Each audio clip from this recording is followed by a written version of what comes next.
ငါမေးလိုက်ဖို့ဆုံးဖြတ်လိုက်တယ်ဒါမင်းတွေ့တော့ကောင်းဆုံးဖြစ်မယ်ခင်ငါတွေ့တော့ဆုံးရှုံးလိုက်ရခြင်းပါ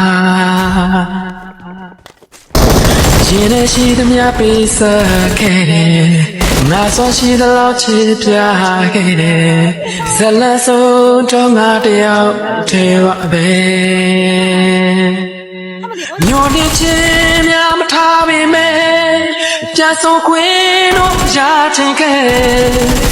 မင်းမျိုးလင်းတော့ဘဝလေးနဲ့မှအစဉ်ပြေနိုင်ပါလေ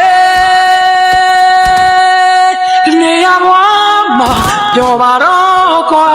ငါမင်းတို့စုရတောင်းတယ်